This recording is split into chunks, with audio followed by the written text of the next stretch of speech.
A pretty quiet day up to that point. It was late afternoon when this call was dispatched. I, along with another officer, were initially dispatched to a missing child. Him and his father or stepfather, they couldn't find. I hadn't seen him about 24 hours. As we arrived in the area, there was a second call for cardiac not breathing in the same general area, so we went to that instead. Pretty quickly, it was determined that they were the same call, and so we got there very quickly from the time that it was dispatched. His family members, his grandmother and his aunts, had convinced the stepfather to lead them to where the child was. And so they were in a wooded area. They're pretty difficult to locate.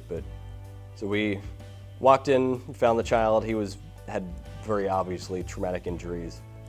He was cold, he was stiff. There was nothing we could do for him. So we had to escort his family away from him, which was not easy. They were obviously pretty distraught.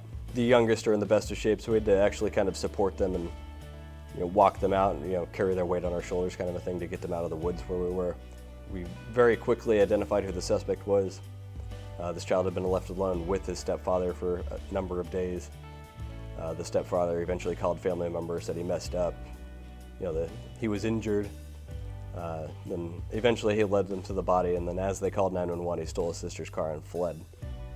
It's easy to roll your car from side to side, but he rolled it from license plate to license plate. So he is fairly injured.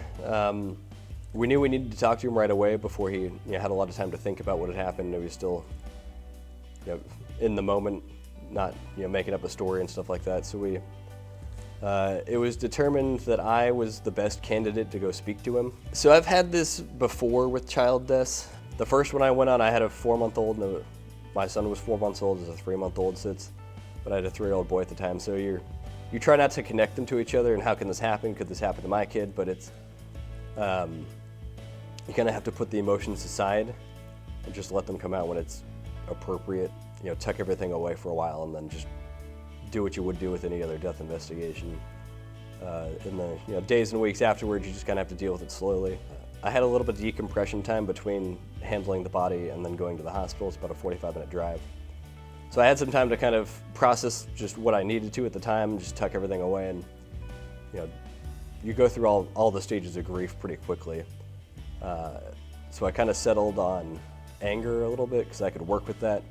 It's not my kid, but I can operate under the assumption that this could happen to my kid, and somebody could do this to any other 3-year-old. And so it's my job right here, right now, to do the investigation to get him behind bars, so we never have to worry about this again.